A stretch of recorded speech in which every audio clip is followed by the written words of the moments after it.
Hi, everyone. I wanted to take a moment just to share a little project I'm working on. And this has been way too long in coming. This has been a passion of mine most of my life. And I finally figured out that people would benefit by being part of this. So I'm really excited to announce the official launch of the Business Book Club. And the premise is we're going to share what I call Bible books, those books that change your life just by reading them, but also by applying them. So we're covering Bible books that will reshape your life and your business. And we have a free LinkedIn group for anybody who wants to play along without necessarily jumping right in and joining the group. Um, we have a paid version as well, which I'll share details at the end.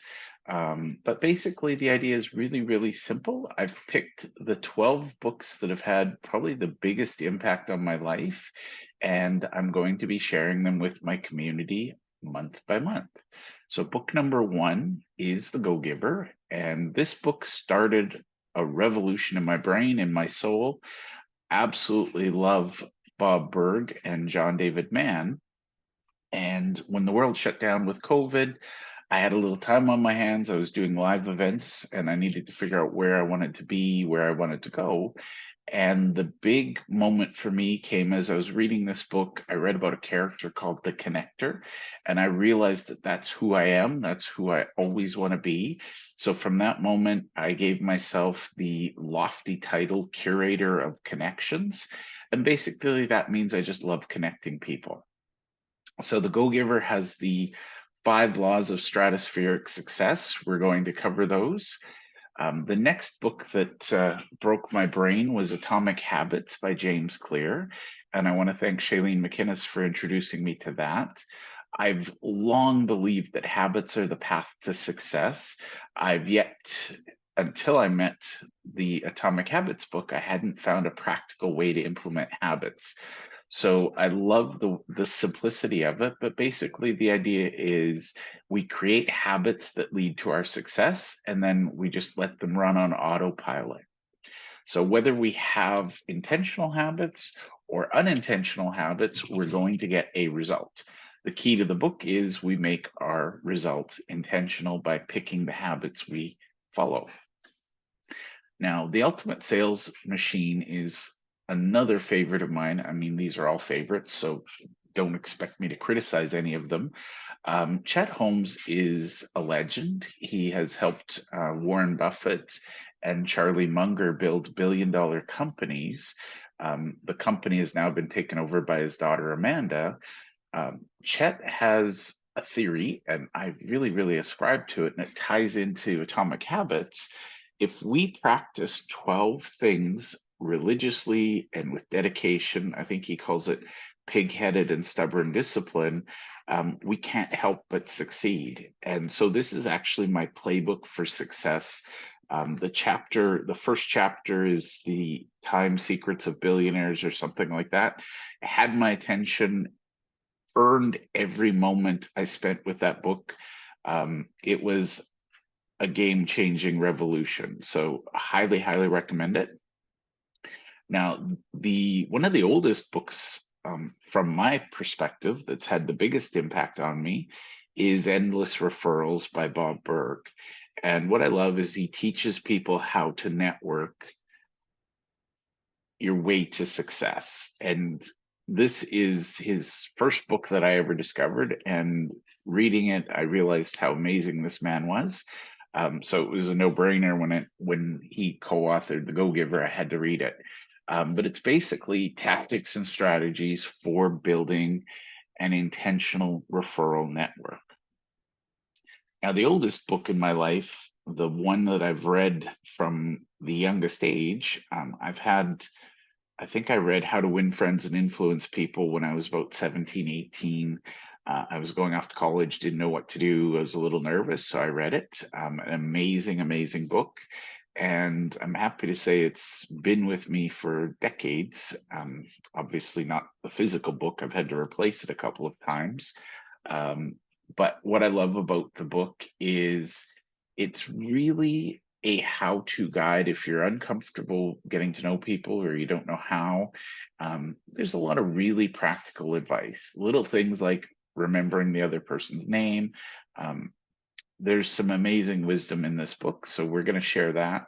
And my theory is you can't get better at business networking without it overflowing and impacting your personal life. So getting better in your personal life will in turn support your business life. Now, another favorite is The 7 Habits of Highly Effective People. And I think this, again, was my first introduction. I read this way back when I was in college.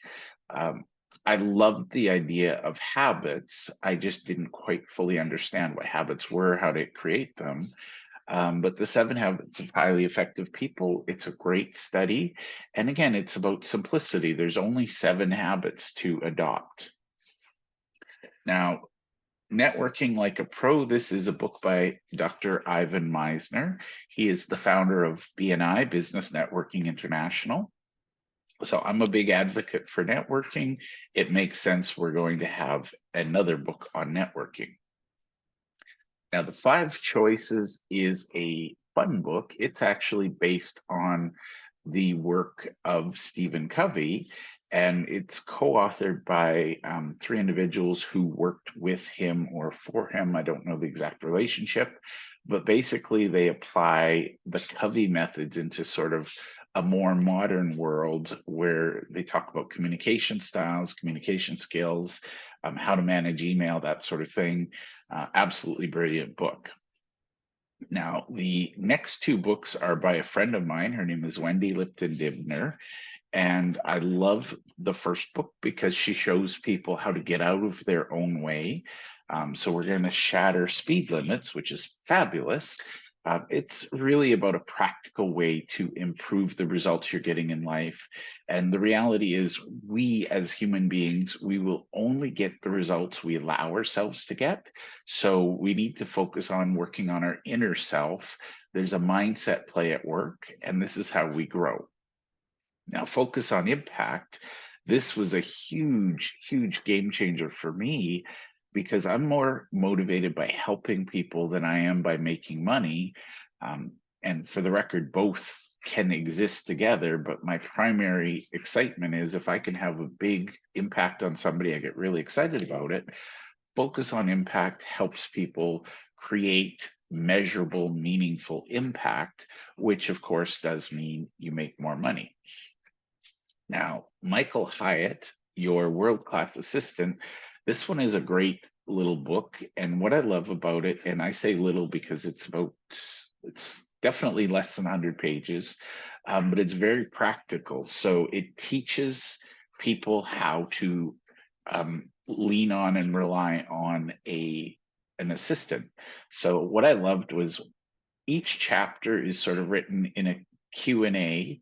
So the executive, they talk about their struggles and how they struggled to pass it off to somebody. And then on the flip side, they have a virtual assistant who explains how they helped the executive offload the thing. So if you're thinking about getting into the world of hiring an assistant or having an assistant, whether it's virtual or in person, I highly recommend this book. A friend of mine gave it to me, and she said what she does is when she hires an assistant, she gives them a copy. Obviously, she's read the copy. She requires the very first task on the job is to read the book.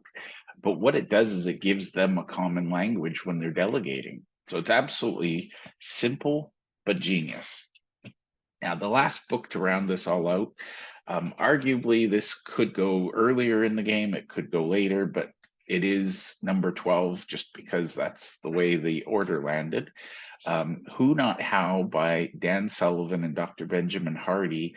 This book, I will warn you, it broke my brain in a really positive way. Before reading it, I was a person who I'm very, very intelligent. I can figure things out. So I would always go down rabbit holes and I would figure things out. The problem with that particular model is my time wasn't scalable. I couldn't teach things.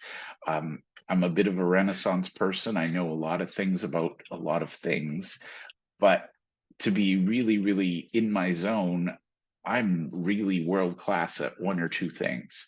So who, not how, taught me that rather than focusing on the how, which is a recipe for busy, we want to focus on who, which is a recipe for scale. So we're looking for time freedom, money freedom. There's a lot of things, but with who, if we can find out who the best person is to help us, we'll get much better results than if we learn how to do the thing.